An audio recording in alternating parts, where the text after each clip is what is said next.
Unique recipe. বাড়ির শেফালি গাছ লাগানো হয়েছে বড়া খাওয়ার জন্য। এই আমার না, এটা আমার দাদা শ্বশুরের আমলের রেসিপি।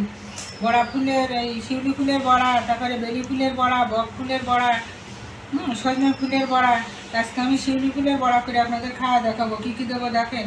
খানিকটা আমি কর্নফ্লাওয়ার দিয়ে দিলাম, খানিকটা এতে কর্নফ্লাওয়ার দেওয়া হলো।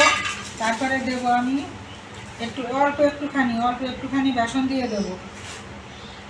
একটুখানি মটরের ডাল বাটা আছে, এটা দিয়ে দেবো।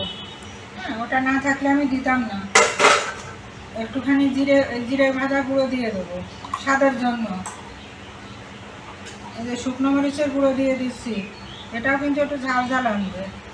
তারপরে হচ্ছে হালকা 1 চিমটি চিনি ছড়িয়ে দিলাম। এবার আমি হচ্ছে এই যে একটু লবণ কিন্তু কম করে দেবেন, লবণ বেশি হয়ে গেলে কিন্তু স্বাদ ভালো লাগে না। আমি একটুখানি লবণ দিয়ে দিলাম। আর কি দেবো, ক্রিপসি হওয়ার জন্য আমি 1 চিমটি খাই সোডা দিলাম, এটা ক্রিপসি হবে, মানে মুচমুচে হবে। আর একটু হলুদ দিয়ে দেবো। তা আপনারা মাদার্স কিচেনে সুস্বাগতম। এবার আমি কি করব, এটাকে সব মিলাইয়ে এটাকে আমি একটু মেখে নেব। আমার যদি জল একটু লাগে আর একটু দেবো, আর একটা জিনিস দেবো আমি আমার নারকেল কুড়া ফ্রিজে আমি রেখে দিই, এর মধ্যেই আমি খানিকটা নারকেল দিয়ে দিলাম। আর হালকা একটু জল দিয়ে আমি এটা আবার মেখে নেবো। যদি আর একটু লাগে তাহলে আমি দেবো। উনুনে আমার তেলটা গরম হচ্ছে। তা আপনাদের মাদার্স কিচেনে সুস্বাগতম। নতুন নতুন সাবেকিয়ানা রেসিপি যদি পেতে চান, এসব রেসিপি হারিয়ে যাচ্ছে কিন্তু বন্ধুরা। আমি চেষ্টা করি সেই রেসিপিগুলো আমার বন্ধুদের কাছে শেয়ার করার জন্য। এই যে সব কিছু দিয়ে এবার আমি এই বড়াগুলো ভাজতে তাহলে কড়ার কাছে চলে আসুন।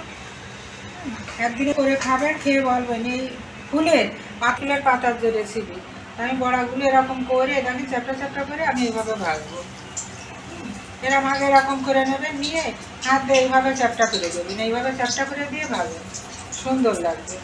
হ্যাঁ, আপনি ডাল বাটা আমার আর একটা রেসিপির জন্য ছিল বলে আমি দিতে, আপনি ডাল বাটা দিয়েও করতে পারেন, আপনি বেসন দিয়েও করতে পারেন। তো এইভাবে বড়াগুলো আমি সবগুলো দিয়ে ফিরে আসছি। দেখুন বোঝা যাচ্ছে যেটা শেফালি ফুল বা শিউলি ফুলের বড়া।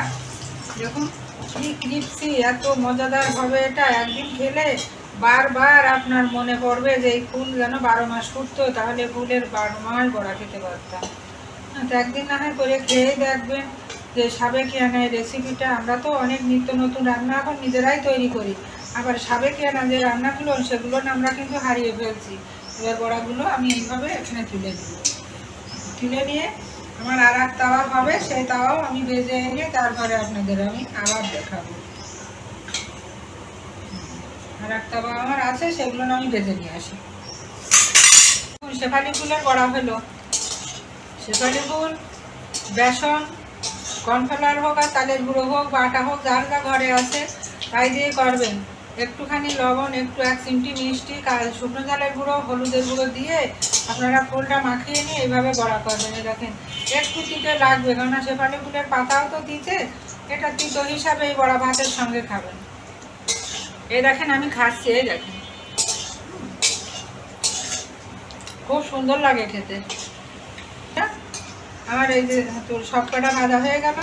এটা কিন্তু হালকা একটু তিতে লাগবে। আমার পেজে আপনাদের যদি প্রয়োজন হয় পেজে দেখবেন এর পাতার বড়া আছে। হ্যাঁ, পাতার বড়া আছে। আর আজকে আমি ফুলের বড়া করে দিলাম। আর এইভাবে ফুলের বড়া খাবেন, উপকারী, এটা কিন্তু ভীষণ উপকারী। এখন তো অসুখ বিসুখের সময় আপনারা এই বড়াটা খাবেন। আর যারা আমার ফেসবুক থেকে দেখছেন, আমার ফেসবুক পেজটা তারা ফলো করবেন। আর যারা ইউটিউব থেকে দেখছেন তারা আমার ইউটিউব চ্যানেলটি সাবস্ক্রাইব করে আমার পাশে থেকে আমার এগিয়ে যাওয়ার জন্য আমাকে সহযোগিতা করবেন। সবার জন্য শুভকামনা রইল। সবাই ভালো থাকুন, সুস্থ থাকুন, শেফালি ফুলের বড়া ভেজে খান শীতকালে।